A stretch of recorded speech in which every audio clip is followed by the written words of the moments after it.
है दोस्तों, मेरे पीछे जो आपको एक विशाल अश्व पर एक मूर्ति दिखाई दे रही जिसका शिलान्यास अभी होना बाकी है, ये है मेड़तिया कुलभूषण वीर शिरोमणि राव दूधाजी, जिन्होंने 14वीं-15वीं शताब्दी के अंदर मेड़ता नागौर के अंदर राज किया था। और राव दूधाजी के बारे में आपको बता दूं कि ये मीराबाई के दादाजी थे। मीराबाई जो राजस्थान की राधा, कृष्ण भगवान की पत्नी, जो अंत समय के अंदर कृष्ण भगवान के अंदर ही समा गई थी, द्वारका के अंदर। तो दोस्तों, इतिहास के बारे में सुनने की इच्छा है तो इस वीडियो को पूरा देखना, आपको आनंद आएगा। मेड़ता दोस्तों, मेरे पूर्वज भी यहीं के थे।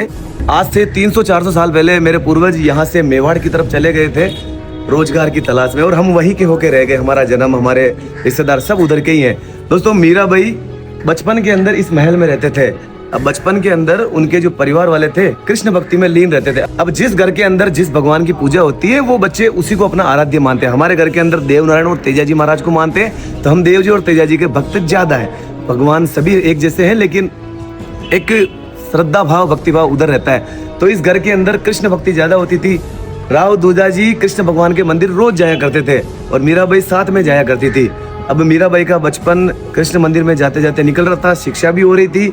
अब एक दिन क्या हुआ कि उनके घर पे एक संत आते हैं, उनके हाथ में एक छोटी सी मूर्ति थी। मीराबाई ने कहा कि दादाजी मेरे को ये मूर्ति चाहिए, तो संत ने भी हंसते हुए दे दी कि यार राजकुमारी जी लीजिए।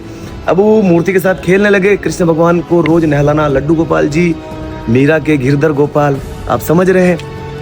फिर रोज के उस रूटीन में एक दिन क्या हुआ कि मीराबाई अपने दादाजी के साथ मंदिर से वापस घर आ रहे थे, तो रास्ते में एक बारात मिली। अब उस बारात में घोड़े पर एक दूल्हा था। तो मीराबाई छोटे से थे, उन्होंने कहा कि दादाजी ये क्या हो रहा है? तो बोले कि शादी हो रही है, ये दूल्हा है और फलाना के छोरी ने पनब आया। तो दादाजी मेरी भी शादी होगी, मेरा भी दूल्हा आएगा। हाँ आएगा, कौन है? अब मीराबाई के दादाजी असमंजस में पड़ गए। वो बोले कि ये कृष्ण भगवान तेरे पति है। अब मीराबाई ने सीरियस ले ली बात, बोले कृष्ण भगवान ही हमारा पति देव है।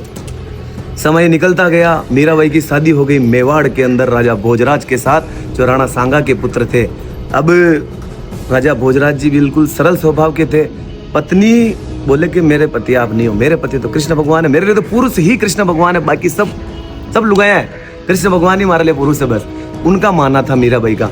अब राजा भोजराज ने कहा कोई बात नहीं, शादी तो हो गई है, आप पत्नी हो हमारी, आप भक्ति भाव में लीन रहिए। अब इस बात से राजा भोजराज के दोस्त भी उनको छेड़ते थे कि यार आपकी पत्नी तो आपसे प्रेम नहीं करती है, तो कृष्ण भगवान की पत्नी है। तो बोले कोई बात नहीं, हमारा मुकाबला कृष्ण भगवान से है, हार भी गए जीत भी गए, कोई फर्क नहीं पड़ रहा, त्रिलोकीनाथ, कोई बात नहीं। अब समय निकलता गया, राजा भोजराज का निधन हो गया। राजा भोजराज के निधन के बाद राजा रतन सिंह द्वितीय को मेवाड़ का राजा बनाया गया। वो भी सरल स्वभाव के थे, उन्होंने भी अपनी भाभी को कोई रोका टोका नहीं। बाकी तो उस समय तो सती प्रथा हो जाती थी, जैसे ही पति का देहांत हुआ पत्नियों को सती बना दिया जाता। लेकिन उन्होंने कहा कोई बात नहीं, है भक्ति भाव में लीन है, इनको हम सती नहीं बनाएंगे।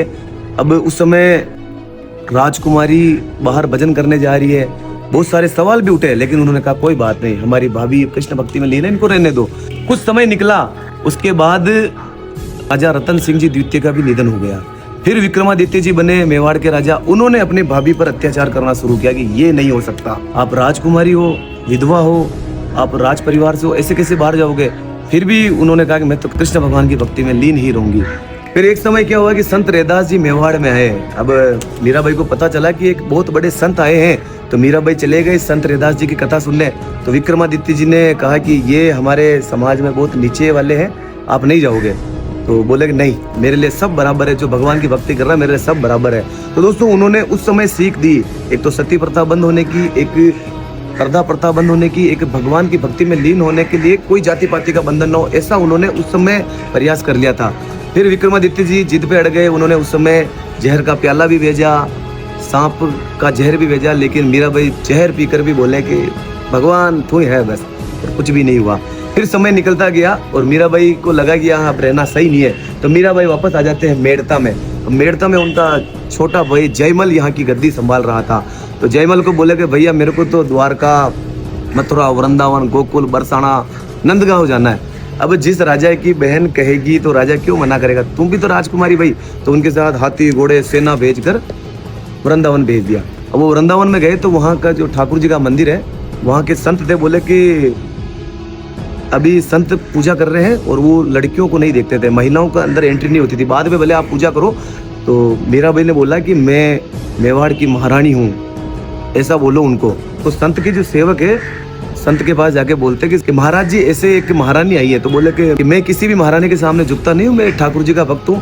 तो फिर मीराबाई के पास वापस सेवक आता है। तो मीराबाई ने कहा कि आपके संत को बोलो कि मेरी नज़र में वो भी एक स्त्री है, मेरी नज़र में सिर्फ एक ही पुरुष है, वो है कृष्ण भगवान। जब ये बात उन संत को पता चली, वो संत सीधा दौड़कर आकर मीराबाई के कदमों में गिर जाता है कि हे भगवान क्या लीला दिखा दी। वहां पर कुछ समय विचरण करने के बाद मीराबाई चले जाते हैं द्वारका। अब द्वारका में जाते ही साल बीतते गए, मीराबाई भी बुजुर्ग होने के कगार पे थे और मेड़ता के अंदर अकाल पड़ जाता है। फिर जयमल जी को सपना आया कि भाई जहाँ मीराबाई नहीं वहाँ तो अकाल ही पड़ना है।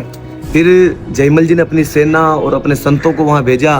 तो मीराबाई ने कहा कि मैं नहीं चलूंगी, मैं तो अंत समय है, मैं द्वारका में ही निकलूंगी। तो उन ब्राह्मणों और सैनिकों ने कहा कि महारानी जी अगर आप नहीं चले तो हम भी भूख हड़ताल करके यहीं मर जाएंगे। अब मीराबाई फंस गए। अब बोले कि ब्रह्म हत्या का पाप लगेगा। तो मीराबाई जाते हैं ठाकुर जी के पास, बोले कि भगवान कृपा करो। उसी समय मीराबाई द्वारकाधीश मंदिर के अंदर उस मूर्ति के अंदर ही समा जाते हैं। और जब वो संत जाकर देखते हैं तो अंत समय उन्होंने देखा कि वो मीराबाई का जो दुपट्टा था वो लास्ट में अंदर जा रहा था। तो दोस्तों ऐसी पावन पतित नगरी, इसके अंदर आने का सौभाग्य मिला और हम तो यहीं के होते और हमारे दादाजी उस समय चले गए भीलवाड़ा की तरफ। तो राव दूधा जी की इस मूर्ति का शिलान्यास होना बाकी है, लेकिन मैंने आपको पहले ही दिखा दिया। और मीराबाई कृष्ण भगवान की पत्नी थी। वैसे तो कृष्ण भगवान के 16,108 पत्नियां थी, लेकिन राधा, रुक्मण और मीराबाई, इनका जो किरदार है वो अहम है।